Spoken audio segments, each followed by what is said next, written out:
So hello guys, आज हम पढ़ने जा रहे हैं क्लास 11th फिजिक्स की बुक 2 का second last chapter which is oscillations.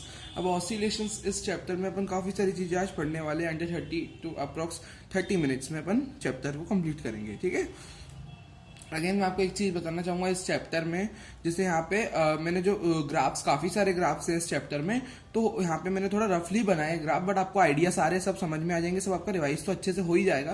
But अगर आपको एकदम प्रॉपर परफेक्ट डायग्राम चाहिए तो आप बुक से और जहां से आपको मिल जाए एकदम proper diagram, you can refer to that, है ना, आप उनको रेफर कर सकते हैं। बाकी यहाँ पे आपको रिवाइज अच्छे से आपका हो जाएगा पूरा। बाकी आप परफेक्ट डायग्राम के लिए आप देख सकते हैं, आप ढूंढ सकते हैं, आपको परफेक्ट डायग्राम भी बुक वगैरह में आप रेफर कर सकते हैं। अब और दूसरी चीज, ये रैपिड रिवीजन है तो यहाँ पे आपको सारी डेरिवेशन तो नहीं मिलेगी मैं, लेकिन आपको रिवाइज पूरा करा दूंगा चैप्टर। ठीक है, कंसेप्ट। ठीक है जी, तो इसी के साथ शुरू करा जाए चैप्टर ऑसिलेशंस। अब इसको शुरू करने से पहले ना मैं आपको मतलब शुरू कर रहे हैं अपन, तो पहले कुछ टर्म्स जान लेते हैं इस चैप्टर में जो काफी डीप में अपने को पढ़नी है।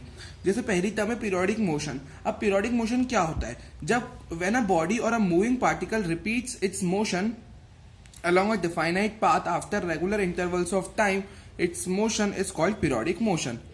अब यहाँ पे हमको ये बताया जा रहा है, जब कोई भी बॉडी या कोई भी मूविंग पार्टिकल अपने मोशन को डिफाइनाइट पाथ पे ही लेके चलता है और उसको रेगुलर इंटरवल्स में रिपीट करता रहता है और वो अपना जो मोशन है वो एक डिफाइनाइट पाथ पे, एक सिलेक्टेड, एक पर्टिकुलर पाथ पे करता है और उसी मोशन को वो रिपीट करता रहता है after regular intervals of time, बार बार, है ना, रिपीट करता रहेगा। जैसे revolving of earth about sun, तो सन के अबाउट जो अपनी अर्थ घूमती है तो वो हर एक साल में अपना पूरा चक्कर कंप्लीट करती है, जिससे अपना हर एक साल कंप्लीट होता है ना। जैसे टाइम पीरियड है 365.25 डेज यानी 1 ईयर अप्रॉक्स, जिसमें अर्थ अपनी रिवॉल्व करती है, पूरा एक चक्कर कंप्लीट करती है अपनी अर्थ एक साल में। तो वो क्या करती है अपनी, मतलब वो जैसे घूमती है हर साल, वैसे ही हर साल घूमती है। उसका पाथ एक पर्टिकुलर पाथ है, डिफाइनाइट है कि भाई हाँ वो इसी पाथ पे घूमती है और वो रिपीट करती है हर साल में रेगुलर इंटरवल ऑफ टाइम में। तो ये होता है पीरियोडिक मोशन। अब जैसे यहाँ पे एक वर्ड आया टाइम पीरियड, तो टाइम पीरियड का मतलब क्या होता है? टाइम पीरियड वो स्मॉलेस्ट टाइम इंटरवल होता है, the smallest interval of time जिसके बाद after which the motion is repeated is called time period. तो स्मॉलेस्ट टाइम इंटरवल, अपन कह रहे हैं ना डिफाइनाइट, एक मतलब टाइम इंटरवल के बाद बार बार रिपीट होगा मोशन, तो वो स्मॉलेस्ट इंटरवल ऑफ टाइम जिसके बाद बार बार अपना मोशन रिपीट होगा, वो टाइम इंटरवल कितना रहेगा, वो होता है टाइम पीरियड, है ना। एक टर्म यहां से ये भी आती है विच इज फ्रीक्वेंसी। फ्रीक्वेंसी इस टाइम पीरियड का इनवर्स होती है, उल्टा होती है। जैसे टाइम पीरियड टी, तो फ्रीक्वेंसी होगी 1/t। तो अब जैसे टाइम पीरियड को अपन टी उसका MLT फॉर्म होगा m0 l0 t0, तो फ्रीक्वेंसी का हो जाएगा m0 l0 t-1, क्योंकि ये इनवर्स होती है। उसकी यूनिट जैसे टाइम की सेकंड होती है तो इसकी हो जाएगी सेकंड इनवर्स, या हर्ट्ज भी कहते हैं इसको। नंबर ऑफ साइकिल्स पर सेकंड को अपन फ्रीक्वेंसी कहते हैं ना, नंबर ऑफ कितनी साइकिल्स पर सेकंड, तो नंबर ऑफ साइकिल्स पर second is nothing but frequency. अब बढ़ते हैं ऑसिलेटरी मोशन की तरफ। अब देखो, अब यहाँ पे एक चीज है कि पीरियोडिक मोशन अपन ने पढ़ा। अब एक मतलब यहाँ पे देखा जाए ना तो पीरियोडिक मोशन एक बड़ी सी वो है, एक बड़ा सा एक कंसेप्ट है इस चैप्टर का, जिसके अंदर आता है ऑसिलेटरी मोशंस। ठीक है, देखो, if a body moves back and forth repeatedly about its mean position, its motion is said to be oscillatory और वाइब्रेटरी और हार्मोनिक मोशन। देखो, कोई भी बॉडी अगर मूव कर रही है बैक एंड फोर्थ या बोल लो या टू एंड फ्रो कह लो, बैक एंड फोर्थ या टू एंड फ्रो का मतलब, देखो बैक एंड फोर्थ की जगह आप टू एंड फ्रो भी लिख सकते हो, कहीं आपको वर्ड दिख जाए तो बैक एंड फोर्थ कह लो, टू एंड फ्रो कह लो, इनका सेम ही मीनिंग है क्या, आगे पीछे।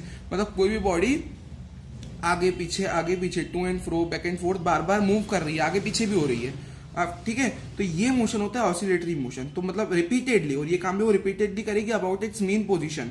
तो जब वो back and fourth regularly move करती है कोई बॉडी, तो उसको ऑसिलेटरी मोशन कहते हैं। और यहाँ पर उसको ऑसिलेटरी कह सकते हैं, वाइब्रेटरी कह सकते हैं, हार्मोनिक मोशन कह सकते हैं। और वाइब्रेटरी मोशन में एक स्पेसिफिक कंडीशन होती है। वाइब्रेटरी मोशन अपन तब कहते हैं जब उसकी फ्रीक्वेंसी बहुत तेज हो। हाई फ्रीक्वेंसी वाला ऑसिलेटरी मोशन ही वाइब्रेटरी मोशन कहलाता है। बस ये रहता है, ठीक है। और ये होता है अपना ऑसिलेटरी मोशन। और यहाँ पे अब एक काफी आपको मैं इंपॉर्टेंट लाइन बताता हूँ जो अपनी आ सकती है असर्शन रीजन वगैरह में, वो है वो लाइन अपन देख लेते हैं। Every oscillatory motion is periodic motion but every periodic motion is not oscillatory motion. अब देखो मैं आपको एक चीज बताता हूँ, पीरियोडिक मोशन एक बहुत बड़ी कैटेगरी, उसके अंदर आता है अपना ऑसिलेटरी मोशन, और ऑसिलेटरी मोशन की एक स्पेसिफिक कंडीशन होती है कि टू एंड फ्रो मोशन तो होना ही होना चाहिए, लेकिन पीरियोडिक मोशन में क्या रहता है, ऐसी की कंडीशन नहीं रहती। पीरियोडिक मोशन में बस डिफाइनाइट पाथ पे और रेगुलर टाइम इंटरवल पे उसका मूवमेंट होना चाहिए। बट देखो सारे के सारे ऑसिलेटरी मोशन तो पीरियोडिक मोशन होते हैं, क्यों? क्योंकि सारे के सारे ऑसिलेटरी मोशन ही पीरियोडिक के अंदर ही आते हैं, उसके अंदर ही आते हैं ना, तो सारे के सारे ऑसिलेटरी पीरियोडिक ही कहलाते हैं। लेकिन सारे के सारे पीरियोडिक मोशन ऑसिलेटरी मोशन नहीं हो सकते, क्यों? क्योंकि ऑसिलेटरी मोशन की एक कंडीशन होती है कि टू एंड फ्रो मोशन। जैसे मैंने आपको अर्थ का रिवॉल्यूशन बताया अराउंड सन, तो सन के अराउंड वो घूमती तो है अर्थ, ऐसे गोल गोल चक्कर लगाती है, ऐसे गोल गोल गोल गोल घूमती रहती है। बट देखो वहां पे एक चीज मैं आपको अगर बताऊं तो वो आगे पीछे थोड़ी ना होती है अर्थ, वो तो बस गोल घूमती है एक डिफाइनाइट पाथ पे, वो टू एंड फ्रो मोशन तो नहीं करती ना अपनी अर्थ। और टू एंड फ्रो मोशन का एग्जांपल जैसे पेंडुलम हो गया अपना, पेंडुलम आगे पीछे, सिंपल पेंडुलम अगर मैं आपको बताऊं तो ऐसे आगे पीछे ऐसे मूव करता है ना, ऐसे ऐसे ऐसे ऐसे, तो वो होता है अपना ऑसिलेटरी मोशन। लेकिन ऐसा जरूरी नहीं है कि हर जो अपना पीरियोडिक मोशन है वो ऑसिलेटरी हो, क्योंकि पीरियोडिक मोशन होता है अपना revolution of earth around sun, but वो एक ऑसिलेटरी मोशन नहीं होता। ठीक है, अब मैं आपको बताता हूं, जैसे पीरियोडिक ना एक बहुत बड़ी कैटेगरी आती है, उसके अंदर आता है ऑसिलेटरी मोशन, और ऑसिलेटरी मोशन के अंदर भी आता है एसएचएम यानी सिंपल हार्मोनिक मोशन। और ये वाला जो डिवीजन होता है, मतलब इस तरह से अपन जब डिवाइड करते हैं, कब? जब एनर्जी लॉस नहीं होता, तो इस तरह अपन एनर्जी नो एनर्जी लॉस की कंडीशन में ऐसा डिवीजन होता है।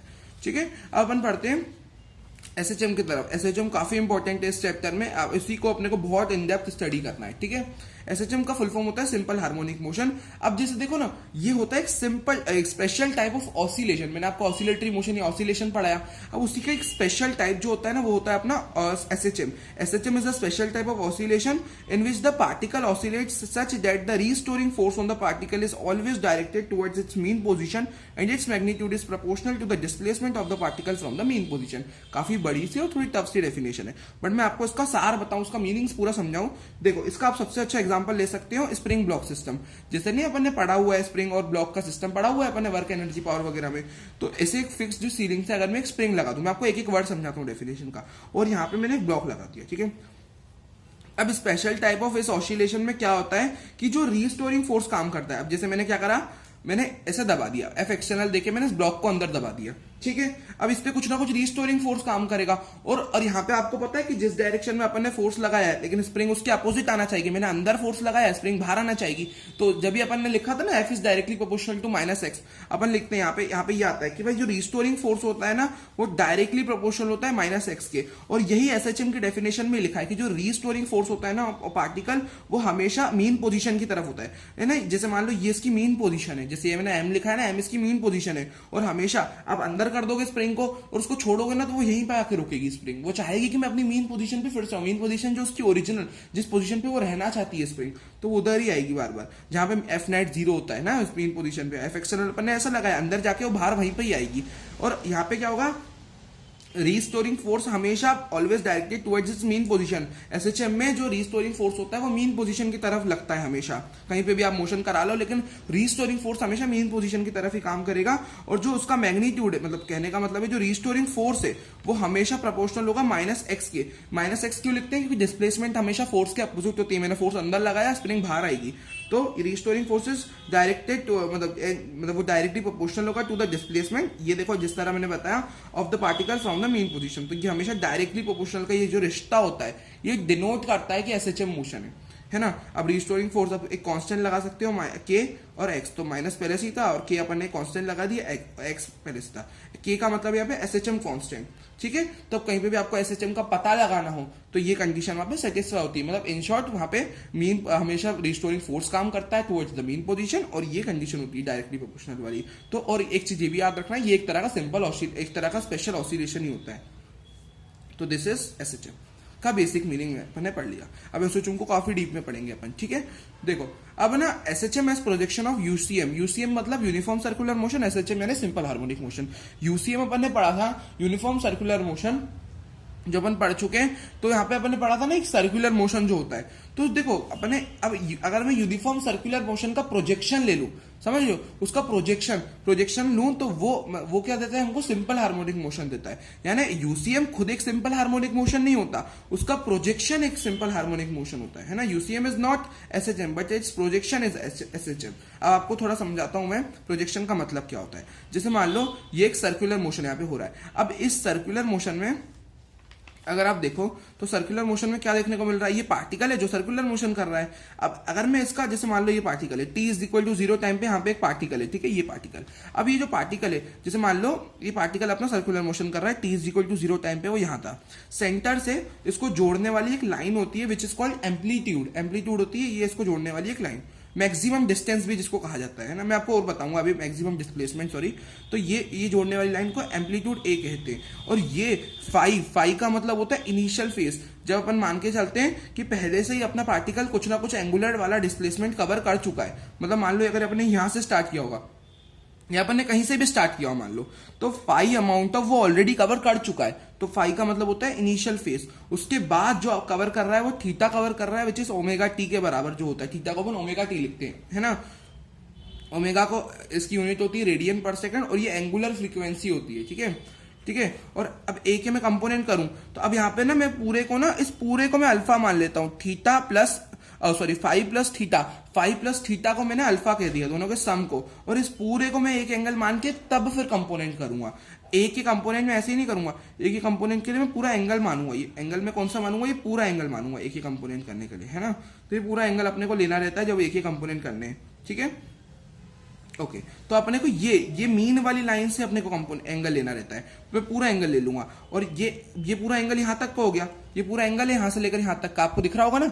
ये देखो यहाँ पे मेरी पेन है, यहां से लेकर ये से चलते चलते चलते चलते ये पूरा थीटा तक ये एंगल है, ठीक है। अब ये और यहाँ पे देखो बीच में थोड़ा गैप छूटा हुआ है, मतलब ये थीटा से दूर, अल्फा से दूर वाला एंगल होगा तो साइन वाला होगा, ए साइन अल्फा। और पास वाला वो कॉस वाला, अपने को भी जरूरत नहीं है तो अपन इतना ही लिखते हैं, ए साइन अल्फा जो दूर वाला एंगल से। यहाँ पे अल्फा को अपन थीटा की जगह ओमेगा टी प्लस 5 भी लिख सकते हो, है ना। तो ए साइन अल्फा या ए साइन ओमेगा टी प्लस 5 या ए साइन थीटा प्लस 5, तो ऐसा भी लिख सकते हो। अल्फा लिख दिया मैंने डायरेक्ट।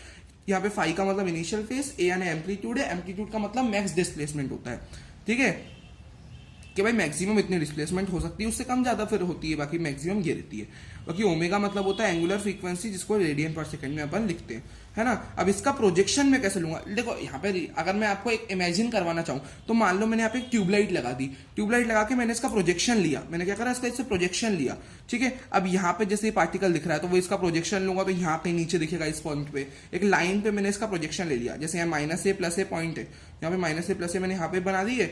और जैसे अब यहाँ पे घूम ही ऐसे रहा, जैसे आप ना एक मिरर वगैरह पे अगर आप घुमाओगे, फ्लैश लाइट चालू करके उसको हाथ से घुमाओगे तो आपका हाथ तो सर्कुलर मोशन कर रहा होगा, बट मिरर पे ना आपको फ्लैश लाइट सीधी जाती हुई दिखेगी, ऐसे सीधी सीधी सीधी आप घुमाओगे। अब हाथ में मोबाइल पकड़ के उसको गोल गोल घुमाओगे, गोल गोल घुमाओगे, गोल गोल घुमाओगे, लेकिन उसका जो प्रोजेक्शन बनेगा वो सर अपने मिरर वगैरह पे वो एकदम स्ट्रेट लाइन बनेगा। तो वो भी अपन ने उसमें आपको एक प्रैक्टिकल एग्जांपल दे रहा था। तो इसका एक प्रोजेक्शन एक स्ट्रेट लाइन बनेगा, जहाँ पे जैसे नहीं अपने को ऐसे घूमता हुआ दिख रहा है, तो अपने को यहाँ पे लाइन पे ऐसा ऐसा ऐसा ऐसा ऐसा बस सीधा जाते हुए दिखेगा, सीधा जाते हुए और सीधा आते हुए दिखेगा। तो ये रहता है प्रोजेक्शन। अब देखो स्टैंडर्ड कुछ इक्वेशंस होती है जो एसएचएम यानी सिंपल हार्मोनिक मोशन को रिप्रेजेंट करती है, कुछ ऐसी इक्वेशंस होती है। जैसे एक इक्वेशन होती है अपन लिख सकते हैं ए कॉस ओमेगा टी प्लस 5, है ना। तो मैं कॉस के टर्म्स में एक स्टैंडर्ड इक्वेशन लिखना चाहूँ जो अपने रिप्रेजेंट कर रही होगी किसको, सिंपल हार्मोनिक मोशन को, तो वो हो जाएगी ए कॉस ओमेगा टी प्लस 5, या लिख सकते हो ए साइन ओमेगा टी प्लस 5। तो साइन और कॉस वही फंक्शन होते हैं जो एसएचएम को रिप्रेजेंट करते हैं। तो ये मैं दो इक्वेशन इस तरह स्टैंडर्ड इक्वेशन ऑफ एसएचएम कह सकता हूँ। अब मैं यहाँ पे 4 केसेस बना सकता हूँ स्टैंडर्ड इक्वेशन के, 4 केसेस, प्रोजेक्शन में 4 केसेस होते हैं, ठीक है। मान लो अपना जो पार्टिकल है वो मीन पोजीशन से प्लस ए की तरफ बढ़ रहा है ना, मतलब प्रोजेक्शन में कुछ इस तरह आपने को दिखा माइनस ए प्लस ए, तो इस केस में एक्स का फॉर्मूला ए साइन ओमेगा टी लिखा जाता है। यहाँ पे इस तरह अपन एक यहाँ पे किसका फॉर्मूला, एक्स का फॉर्मूला, इक्वेशन यहाँ पे इस केस में ऐसी बनती है। जो ऐसा केस रहता है जहाँ पे मीन पोजीशन पे अपना पॉजिटिव मतलब प्लस ए की तरफ, मतलब इस डायरेक्शन में जब प्रोजेक्शन दिखता है, और मान लो प्रोजेक्शन अपना इस डायरेक्शन में दिखे, इस डायरेक्शन में, तब एक्स का होता है माइनस ए साइन ओमेगा टी, है ना, इस डायरेक्शन में दिखे तो माइनस ए कॉस ओमेगा टी, और ऐसे जाए तो ए कॉस ओमेगा टी, है ना। तो ये 4 इक्वेशन होती है, अगेन इनकी डेरिवेशन है नहीं है, ओके जी। बट हाँ यहाँ पे ये डिराइव ऐसे ही होती है, लगभग इनसे ही होती है, बट हाँ ये आप डेरिवेशन करोगे तो आपको ये रिस्पेक्टिव इक्वेशंस मिल जाएगी ये पाथ के लिए, ठीक है।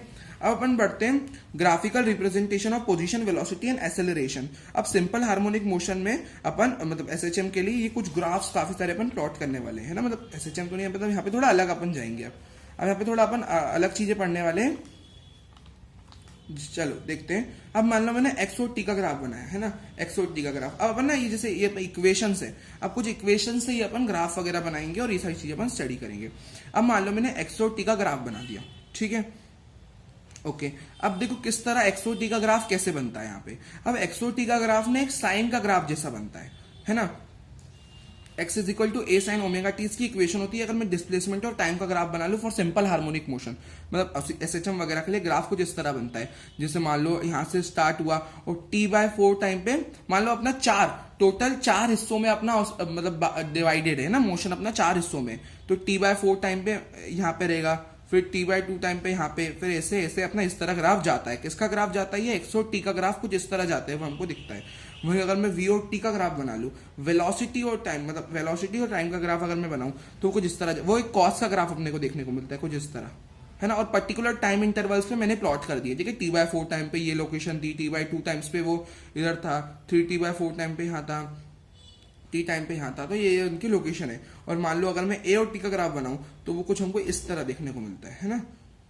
तो ये तीनों के रिस्पेक्टिव ग्राफ है ना, तो ये ग्राफ आप इस तरह देख सकते हो। और ये ग्राफ डीप में तो मैं आपको शॉर्ट में बता रहा हूँ अभी तो फिलहाल में कि भाई अगर आप बनाओ तो ये वाला ग्राफ साइन का ग्राफ रहता है, ये थोड़ा कॉस का ग्राफ, तो इस तरह से अपने ग्राफ बनते हैं। और फॉर एक्स टी ग्राफ जो इक्वेशन लिखी जाती है, मतलब डिस्प्लेसमेंट की इक्वेशन लिखी जाती है ए साइन ओमेगा टी, ठीक है। वेलोसिटी की इक्वेशन, अब इसी का मैं डिफरेंशिएशन कर दूं, डिफरेंशिएशन करके मुझे वेलोसिटी की इक्वेशन मिल जाएगी ए ओमेगा कॉस ओमेगा टी, और इसी का मैं फिर से डिफरेंशिएशन करूं तो मुझे मिल जाएगा माइनस ओमेगा स्क्वायर ए साइन ओमेगा टी। और इसको मैं, ये तो पूरा अपना एक्स था ए साइन ओमेगा टी, तो मैं माइनस ओमेगा स्क्वायर एक्स भी लिख सकता हूँ एक्सेलरेशन को। और वेलोसिटी और एक्स को जोड़ने वाली एक रिलेशन ये भी होती है, velocity is equal to omega under root A square minus x square, ठीक है। तो ये अपने ग्राफ्स होते हैं, ठीक है। अब इसको आप मैंने डायरेक्ट ग्राफ बनाया, बट आप इसको मैथमेटिकली पूरा मतलब पूरा निकाल भी सकते हो, पूरा सॉल्व वगैरह करके। तो आप मैंने आपको डायरेक्ट बताया कि भाई मतलब अपने को इस कंसेप्ट में ग्राफ ऐसे ऐसे देखने को मिलते हैं, है ना। अब ऐसे भी कुछ ग्राफ ऐसे भी होते हैं। वी और एक्स का ग्राफ कैसे देखने को मिलता है, अगर इसको प्रॉपर आप सॉल्व करेंगे तो वी और एक्स की ग्राफ की जो इक्वेशन इसकी मदद से, देखा आप इसको कैसे सॉल्व करेंगे, इस इक्वेशन की मदद से आप ये इलिप्टिकल वाला ग्राफ निकाल सकते हैं। इस इक्वेशन जो अपने अलग से v is equal to omega under root A square minus x square, तो इससे आप सॉल्व करके आपको एक इलिप्टिकल इक्वेशन बनेगी, मतलब इलिप्टिकल आपको पता चल जाएगा कि इसका इलिप्टिकल ग्राफ होगा, है ना। तो कुछ इस तरह आप देख सकते हो, एक इलिप्टिकल ग्राफ मिलता है वी और एक्स का, है ना। तो ये रहता है, ये सारे अपने ग्राफ्स रहते हैं, है ना। तो ये थे अपने सारे के सारे ग्राफ्स। अब बढ़ते हैं अपन काइनेटिक एनर्जी, पोटेंशियल एनर्जी और टोटल एनर्जी की तरफ। चैप्टर का ये काफी बड़ा टॉपिक है, इसकी तरफ बढ़ते हैं। देखो अब मैं आपको ना अब आपको मैं समझाता हूँ कैसे, क्या आपको शुरू करते हैं काइनेटिक एनर्जी। अब काइनेटिक एनर्जी के लिए मान लो एक्सट्रीम पोजीशंस को मैंने ऐसे मार्क कर दिया है, माइनस ए और प्लस ए से एक्सट्रीम पोजीशन, और ये रही अपनी मीन पोजीशन। अब देखो मैं आपको एक चीज बताता हूँ, अपनी जो एक्सट्रीम पोजीशंस पे ना जो वेलोसिटी होती है वो जीरो होती है, एक्सट्रीम पोजीशन। अब मैं आपको ना ये सारी चीज समझाने के लिए पेंडुलम का एग्जांपल समझिए। कोई पेंडुलम अपनी एक्सट्रीम पोजीशन पे हो, देखो मैं आपको एक्सट्रीम पोजीशन बताता हूँ। जैसे ये अपनी वॉल है जिससे अपना पेंडुलम लगा हुआ है, ठीक है। वो थोड़ी लाइन टेढ़ी हो गई, बट ये एकदम स्ट्रेट लाइन होगी जिससे मान लो ये अपना पेंडुलम लगा हुआ है। अब ये पेंडुलम ना अपनी लेफ्ट एक्सट्रीम पोजीशन पे है, ये लेफ्ट होगा, लेफ्ट एक्सट्रीम पोजीशन पे, और यहाँ पे ये बीच में, एकदम बीच में ये उसकी मीन पोजीशन है ना। जब वो यहाँ पे आएगा, जब इससे और आगे चला जाएगा इधर कहीं, तो ये उसकी राइट एक्सट्रीम पोजीशन होती है। तो इसकी 3 पोजीशन होती है। और मीन पोजीशन पे देखो, अगर मान लो मैंने यहां से छोड़ा तो यहाँ पे, अगर यहाँ पे जब इस पॉइंट पे होता है अपना बॉब, तो उसकी वेलोसिटी 0 होती है, और राइट एक्सट्रीम पे भी उसकी वेलोसिटी 0 होती है, ठीक है। और अगर वेलोसिटी 0 तो दोनों के दोनों, लेफ्ट एक्सट्रीम पे राइट एक्सट्रीम पे, दोनों पे ही काइनेटिक एनर्जी भी 0 होगी, क्योंकि वहां पे वेलोसिटी 0 होती है, ठीक है। क्योंकि हाफ मतलब kinetic energy half m v square होता है ना, तो काइनेटिक एनर्जी भी 0 हो जाएगी, वेलोसिटी 0। और वहीं अपनी जो मीन पोजीशंस होती है ना, वहां पे काइनेटिक एनर्जी मैक्सिमम होती है, ठीक है। अगर आप इसको सॉल्व करोगे तो आपको पता चलेगा काइनेटिक एनर्जी है कि हाफ के ए स्क्वायर, मतलब ये मैक्सिमम वैल्यू होती है उनकी, मीन पोजीशन पे वेलोसिटी भी मैक्सिमम होती है। अगर मैं आपको एक बात बताऊं तो मीन पोजीशन पे वेलोसिटी मैक्सिमम होती है, तो काइनेटिक एनर्जी मैक्सिमम आती है, ठीक है। अब यहाँ पे ये वाला फॉर्मूला, जैसे काइनेटिक एनर्जी का एक फॉर्मूला ये भी होता है, हाफ के अंडर रूट का half K A square minus x square, या हाफ के का formula K is equal to m omega square होता है, K is equal to m omega square, K की ये फॉर्मूला होता है। तो के की जगह पे एम ओमेगा स्क्वायर भी लिख सकते हो, तो ये फॉर्मूला ऐसा बनता है। बाकी डायरेक्ट आप के से लिखना चाहो तो half K A square, since यहाँ पे मीन पोजीशन है तो एक्स जीरो हो जाएगा, तो हाफ के ए स्क्वायर। तो मीन पोजीशन पे काइनेटिक एनर्जी मैक्सिमम होती है और एक्सट्रीम पोजीशन पे जीरो होती है। अब मान लो इसका मैं graph with respect to time बनाना चाहूँ तो कैसे बनेगा, कुछ इस तरह। हमको इसका graph with respect to time अगर आप सॉल्व वगैरह करके पूरा बनाओगे तो आपको इस तरह इसका ग्राफ जाता हुआ कुछ दिखेगा। टी बाई 4 पे ये, टी बाई 2 पे ये, 3t/4 टी टाइम पे ये ग्राफ। तो इस तरह ये पूरे ग्राफ का पूरा पाथ रहता है और इस तरह काइनेटिक एनर्जी का ग्राफ बनता है विद रिस्पेक्ट टू टाइम, है ना। मान लो मैंने वही 4 हिस्सों में बांट दिया तो t/4 टाइम पे, t/2, 3t/4 t, तो ये अलग अलग टाइम। इसको ना मैंने आपको डायरेक्ट से आपको मैं ग्राफ दिखाता जा रहा हूँ, पर आपको रियल में आप उसको पूरा सॉल्व करके आप उसको अच्छे से प्रैक्टिस करिएगा, ठीक है जी। अब time period of kinetic energy, अब यहाँ पे एक काफी इंपॉर्टेंट रिलेशन होती है कि भाई इससे क्वेश्चन बनते हैं एमसीक्यू वगैरह में कि जो काइनेटिक एनर्जी अगर अपने को क्वेश्चन में दे रखा है कि भाई जो काइनेटिक एनर्जी वाला टाइम पीरियड है वो आपको मान लो वो जो अगर आपको ऐसी बात करी गई है क्वेश्चन में तो वो बराबर होता है एसएचएम करता हुआ जो पार्टिकल होगा उसके हाफ के, मतलब time period of kinetic energy is equal to time period of SHM particle by 2 होता है। ये एक रिलेशन होती है। और काइनेटिक एनर्जी वाले का टाइम आधा है, मतलब उसका टाइम कम है, और जिसका टाइम कम होता है उसकी फ्रीक्वेंसी ज्यादा होती है ना। तो फ्रीक्वेंसी काइनेटिक एनर्जी वाले की डबल हो जाएगी ऑफ एसएचएम पार्टिकल, क्योंकि उसका टाइम आधा है ना, मतलब उसकी स्पीड ज्यादा तेज होगी, टाइम तो कम लग रहा है, तो काइनेटिक एनर्जी वाले की जो फ्रीक्वेंसी डबल होगी एसएचएम पार्टिकल के। तो आपको नाम से आएगा ये क्वेश्चन में कि काइनेटिक एनर्जी की मतलब टाइम पीरियड, एसएचएम का टाइम पीरियड, तो वो उस हिसाब से आपको देगी और आप इस तरह से निकाल सकते हैं। सिमिलरली फॉर पोटेंशियल एनर्जी अगर मैं आपको बताऊं, अब पोटेंशियल एनर्जी का देखो क्या रहता है। पोटेंशियल एनर्जी ये अपनी मीन, मैं आपको ग्राफ बना लेते हैं अपन पोटेंशियल एनर्जी और डिस्प्लेसमेंट, पोटेंशियल और एक्स का ग्राफ। पोटेंशियल एनर्जी और एक्स का ग्राफ अगर मैं आपको दिखाऊं बना के तो कुछ इस तरह बनता है। देखो माइनस है प्लस है, ये अपनी एक्सट्रीम पोजीशन से और ये मेन पोजीशन है। अब ना जो पोटेंशियल एनर्जी होती है वो अगर आपको याद रखने का तरीका बताऊं तो वो हाइट पे ज्यादा होती है पोटेंशियल एनर्जी, अगर आप ऐसे याद रख सकते हैं। तो एक्सट्रीम पोजीशन हवा में होती है, हाइट पे होती है, तो मतलब वहां पे पोटेंशियल एनर्जी मैक्सिमम होगी, तो आप ऐसे याद रख सकते हैं। और जो मैक्सिमम पोटेंशियल एनर्जी होती है वो होती है हाफ के ए स्क्वायर, मतलब पोटेंशियल एनर्जी का फॉर्मूला होता है हाफ के एक्स स्क्वायर और हाफ के एक्स स्क्वायर, और यहाँ पे आप एक्स की जगह प्लस ए भी लिख सकते हो, माइनस ए भी लिख सकते हो, कि अगर आप राइट एक्सट्रीम बोलो तो प्लस ए डाल दो, लेफ्ट एक्सट्रीम के लिए माइनस ए डाल दो, कुछ भी डालोगे मतलब कुछ भी डालो आप, वो तो निकलेगा तो पॉजिटिव क्योंकि एक्स स्क्वायर है। और वो एक्सट्रीम के लिए अपना हमेशा हाफ के ए स्क्वायर आएगा और मीन के लिए तो अपना एक्स जीरो हो जाएगा। डिस्प्लेसमेंट भाई देखो मेरा कहने का क्या मतलब है, एक्स मतलब एक्स यहाँ पे जीरो क्यों कर रहे हैं, मीन पोजीशन पे उसकी कोई डिस्प्लेसमेंट मानी नहीं जाती। जब मीन पोजीशन से उसको हटाया जाता है तो मीन पोजीशन से वो कितना चला वो उसकी डिस्प्लेसमेंट होती है। अगर वो मीन पोजीशन पे तो उसकी डिस्प्लेसमेंट जीरो लिखी जाएगी। तो मीन पोजीशन पे एक्स अगर मैं जीरो कर दूं तो मीन जो अपने मीन पोजीशन पे पोटेंशियल एनर्जी ग्राफ एकदम एक्सिस को छू चुका है, और पोटेंशियल एनर्जी तो वाई एक्सिस पे, एक्स एक्सिस पे कुछ यहाँ पे एक्स एक्सिस पे ग्राफ, तो मतलब पोटेंशियल एनर्जी जीरो हो गई। यहाँ पे इस तरह अपने ग्राफ हो जाते हैं पोटेंशियल और काइनेटिक एनर्जी के, है ना। और ये एक्सट्रीम पोजीशन पे अपनी ये होती है half K A square, half K A square, है ना।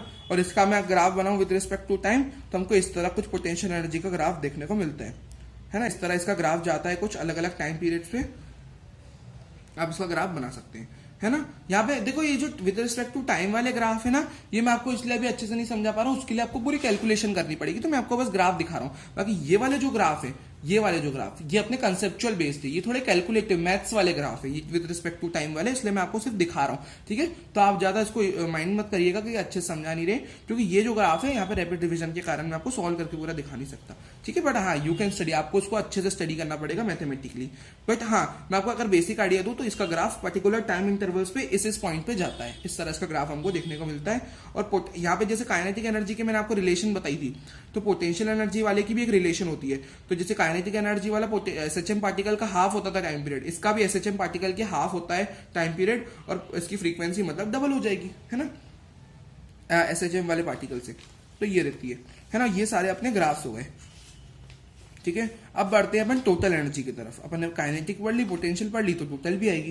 देखो आपको ये चीज पता होगी, लॉ ऑफ कंजर्वेशन सीओएम में अपन ने पढ़ा था कि टोटल एनर्जी हमेशा कंजर्व रहती है, मतलब टोटल एनर्जी मतलब काइनेटिक और पोटेंशियल का summation. Total energy is conserved, always conserve, total energy is always conserved, यहाँ पे ऑलवेज लगा लीजिए। टोटल एनर्जी हमेशा क्यों कंजर्व रहेगी यहाँ पे, क्योंकि अगर अब मैं ग्राफिकली आपको प्रूव करके बताऊं तो ये एक्स का और ये टोटल एनर्जी का ग्राफ है। और काइनेटिक एनर्जी अपन ने पढ़ी थी, इस तरह काइनेटिक एनर्जी का ग्राफ गया था और इस तरह गया था पोटेंशियल एनर्जी का।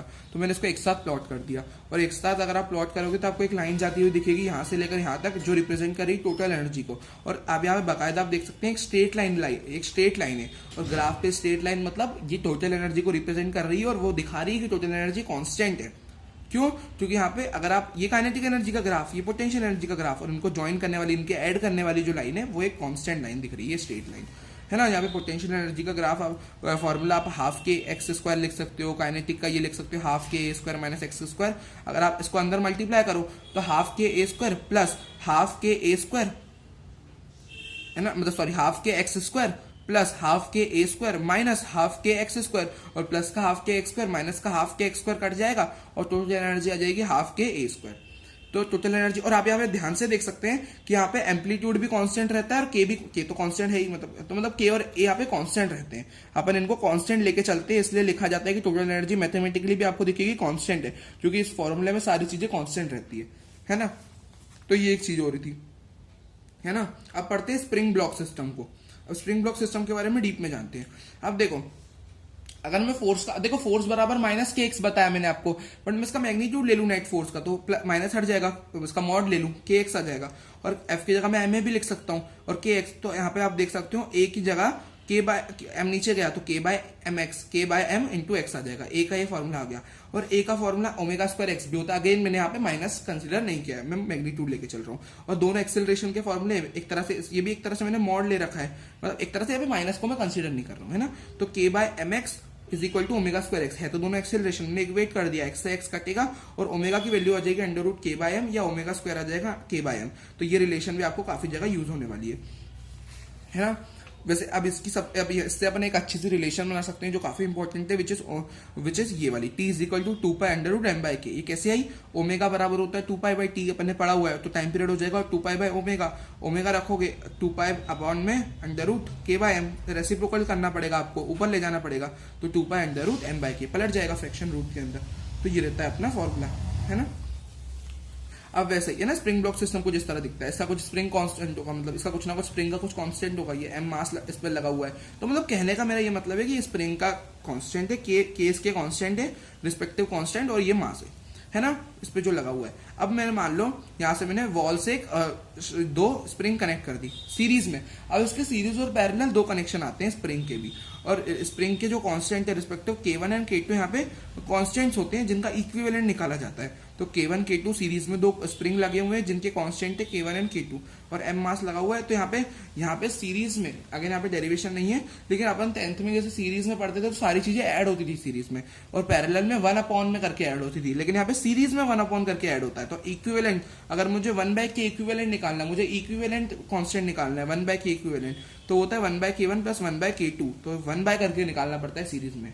और यहाँ पे अगर मान लो पैरेलल हो इस तरह, तो K1 K2 जो कांस्टेंट है, तो यहाँ पे अपन किस तरह लिखते हैं, यहाँ पे K इक्विवेलेंट प्लस हो जाता है डायरेक्ट, जैसे सीरीज में होता था 10th में इलेक्ट्रिसिटी में, है ना। और आपको क्वेश्चन में घुमाने की कोशिश की जाती है, जैसे कुछ क्वेश्चन ऐसे आते हैं जिसमें आपको इस तरह का कनेक्शन दिया जाता है, जो देख के आपको लग रहा होगा एक सीरीज कनेक्शन है, ये अलग वॉल से लगी हुई है, ये अलग वॉल से स्प्रिंग लगी हुई है, कांस्टेंट वगैरह भी दे रखे हैं, आपको लगेगा एक सीरीज कनेक्शन है। बट अगर आपको ना इसको इस तरह नहीं देख सकते, क्योंकि बीच में एक मास लगा हुआ है, और मास ये मतलब ऐसा रहता है कि आपको उसको अरेंज करना पड़ता है। ये स्प्रिंग को आप ऐसे यूज नहीं कर सकते, आपको ये वॉल से वॉल अटैच करनी पड़ती है। तो वॉल्स पे वॉल अलाइन हो जाएगी, और अलाइन होने के बाद दोनों स्प्रिंग इस पे ये आ गई, मतलब ये दोनों स्प्रिंग पैरेलल हो जाती है। और ये जो सेटअप होता है पैरेलल कनेक्शन का होता है, तो ये कभी भी सीरीज कनेक्शन का नहीं होता, इसलिए क्वेश्चन में आए तो अपन इसको पैरेलल की तरह यूज करते हैं, मतलब इसको अपन पैरेलल की तरह सॉल्व करेंगे, ना कि सीरीज की तरह, क्योंकि एक पैरेलल कनेक्शन होता है। तो ये हो गया अपना ये सारे कंसेप्ट। अब बढ़ते हैं सिंपल पेंडुलम की तरफ।